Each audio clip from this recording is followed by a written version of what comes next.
From the BBC World Service, in association with ABC and Akashvani, this is Stumped. Hello and welcome to Stumped, your intercontinental hit of news, features and debate from the quirky world of cricket. I'm Alison Mitchell and I'm in the ABC commentary box at the Perth Stadium in WA. And next to me... The pigeon pair, Jim Maxwell and Ali, alongside each other, looking out on a wonderful scene at this spectacular stadium at twilight time after an excellent day of Test cricket. And I'm Sunil Gupta for Akashvani, and I've watched this Test match on television here in New Delhi. First, there is only one place to start, and that is what Jim and I have been watching today in front of us, and that is another extraordinary feat by David Warner. He finished on 164 from 211 balls, 16 fours and 4 sixes. As with most innings, that doesn't tell half the story. Some of those shots were extraordinary, but the main story of the day and the thrust of that innings, Jim, was the fact that David Warner's place has been under question. There was a media storm in the build-up. We talked about it last week, didn't we, between David Warner, comments that Mitchell Johnson had written in his newspaper column in WA, questioning whether Warner deserved this kind of long farewell summer. Well, he absolutely stated that he deserves to be in the team. There was a lot of feeling behind that century celebration, wasn't there? He was superb, absolutely superb today once he got into his handiwork against this Pakistan attack, which was a little inexperienced. Shaheen Afridi was clearly the most experienced and likely of their bowlers, but they didn't help themselves in the field. They dropped some chances, difficult stumping was missed, and they just looked like a team that hadn't really prepared enough for red ball cricket. Most of their players have been playing in T20 back at home. They had 2 new boys coming in to bowl fast medium or medium fast, or somewhere in between medium and medium, I thought. But still, Warner took advantage of the looseness because there was plenty of it during the day. They did have some good patches with the ball, and there's enough in this pitch quite obviously, for bowlers to get something going, and I think Australia will find it a little bit more to their liking when they get the chance. But Warner was superb, opening partnership of 100 with Khawaja, and Australia kept up the momentum throughout the day. So they're in an excellent position, and Warner may well be scoring via this game the first of a couple of centuries perhaps on his way towards retirement. I was going to say there are 2 more matches and, well, whether there'll be a second innings in this first Test match remains to be seen. But, Sunil, we know how popular David Warner is in India. There would have been a lot of interest, I'm sure, in this feat for him. 26th at Test century, but his 7th score of 150 plus as well.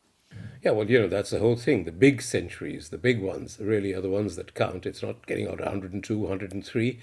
And I watched a lot of that game.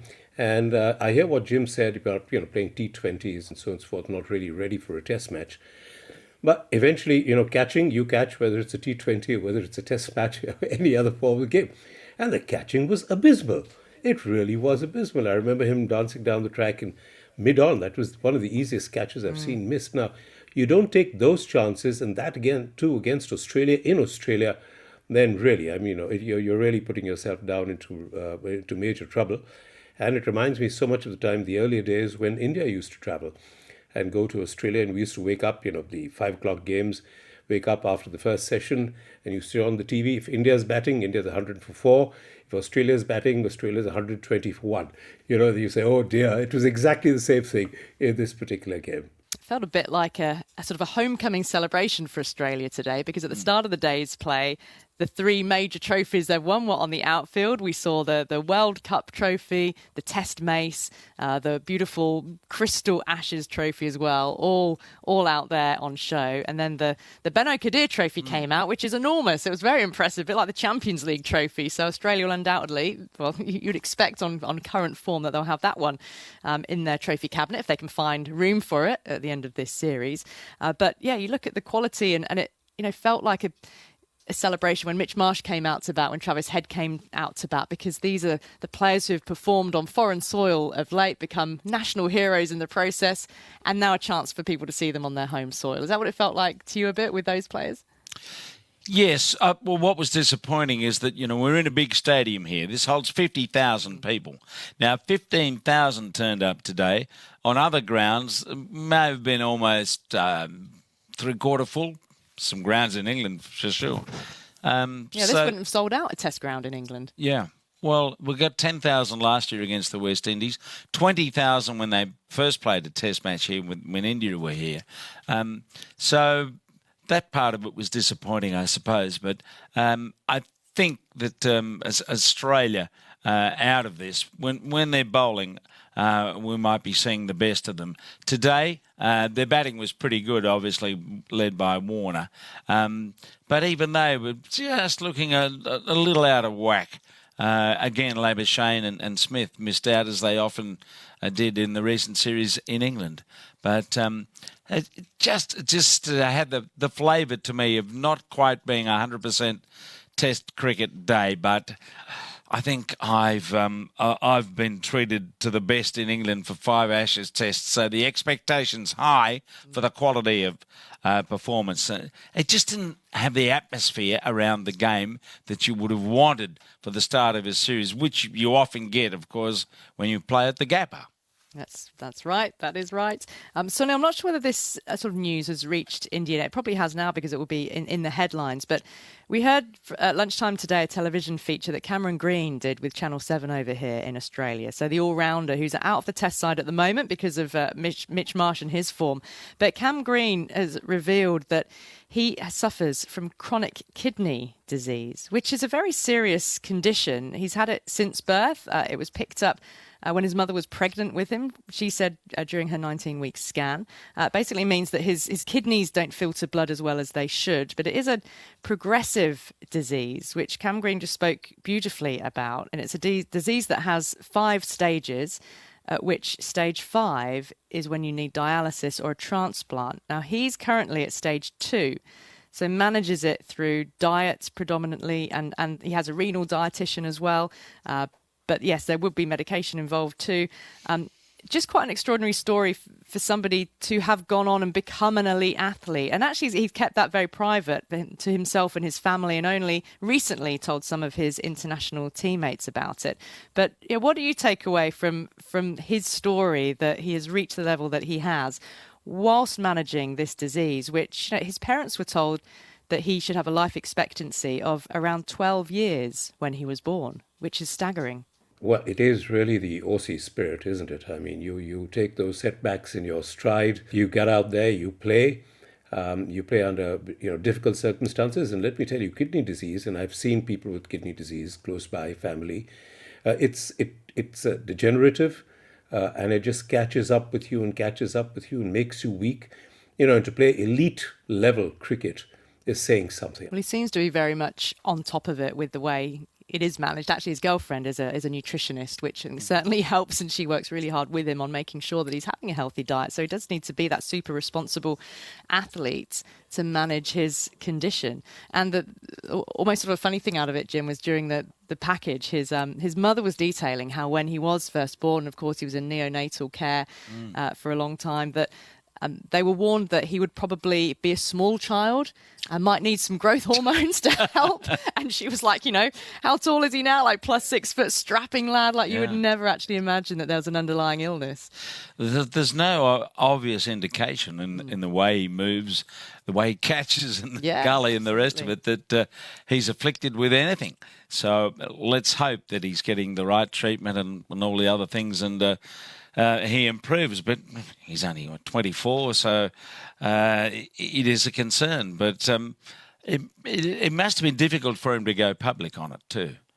Yeah. What did he say about that? Well, he had wanted to do it. It was very much of his volition. And because of the profile that he's got right now, feels that he has an opportunity to perhaps inspire others who have a kidney disease to see what he's been able to achieve whilst managing this condition. And I think that's the inspiring part of this. And he says if he can help one person by them knowing that somebody like him who has this career despite his illness, then that can really be a source of comfort to somebody. And he also said he doesn't actually know that many other people who suffer from it. So we might actually find that there are some other elite athletes or well-known personalities who have it, but just, quietly manage it and get on with living their lives. So I think it was quite sort of inspirational for him to come forward and be public with it, because it's clearly been a very personal thing that he's managed within his family and his close circle for all these years. Interestingly, we can hear now from the Australian captain, Pat Cummins, because he's been speaking to Sports World's Lee James about,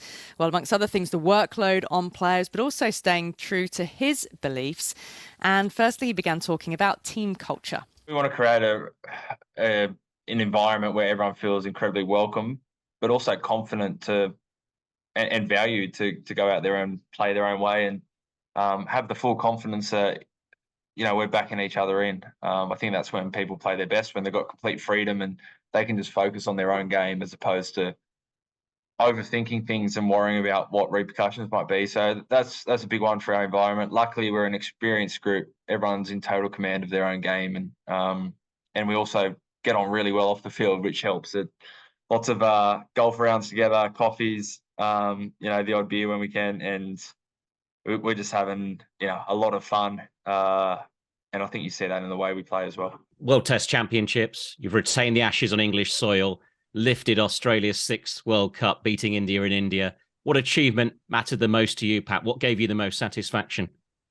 The World Test Championship was huge. Obviously, that's a tournament that's played by everyone. But I think the ODI World Cup, you only get one shot at it every 4 years. Obviously, every main ODI playing nation is playing and vying for that title.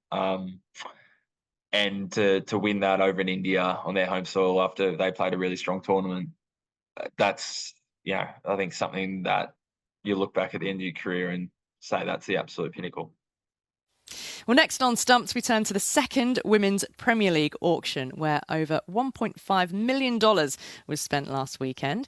First thing to say is that it's been announced that the most lucrative women's T20 tournament in the world will be spread across a whole state in India this season, rather than just one city. Remember, in year one, it was staged just across Mumbai.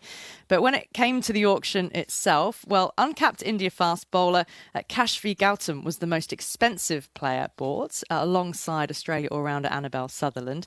But also, the calibre of players who went unsold really caught my eye. We'll come to that in just a moment. But Sunil, first of all, what can you tell us about Kashvi Gautam? Because she went to the Gujarat Giants, didn't she? Well, I first read about it in the newspapers very much like you did. Not really heard her name anywhere.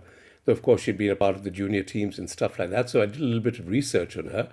And she actually first drew attention in 2020, when in the domestic under-19 competition, she got a 10-wicket haul for her home state against another one. But at the WPL auction last year, she went completely unsold. And now she's suddenly, in the $300,000 bracket. And that's a huge jump. She hasn't played for the international team so far.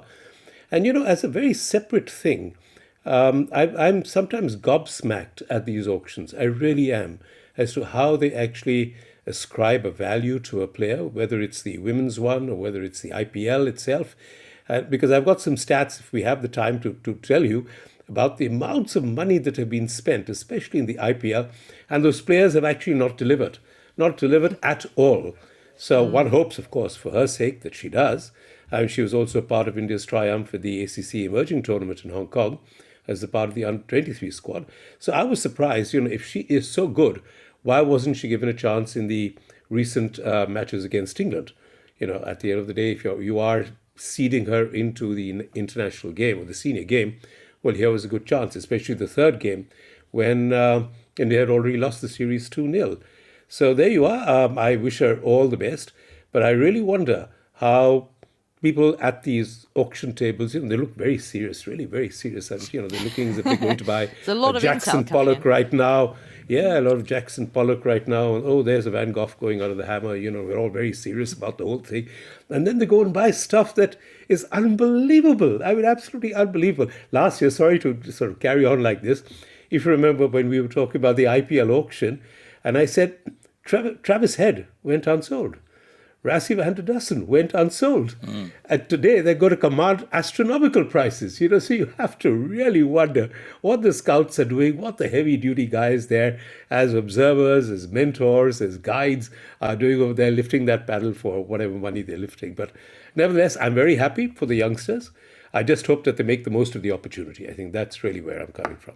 Yeah, I think the auctions, it comes down to the moment almost, doesn't it? The market in the moment, the number of slots that are available, other teams that might be interested. It's the tactics, it's the makeup of the squad that's being curated, which is going to be interesting when we talk about some of the women's players who didn't get picked up this year. Because again, there were some names that you thought, surely. But Jim, what about Annabelle Sutherland? Because she was snapped up by Delhi Capitals for over 350,000 Aussie dollars. You're holding up an article for those watching on YouTube. She had a really impressive year, hasn't she, domestically in the Women's Big Bash League and for Australia as well. Stunning.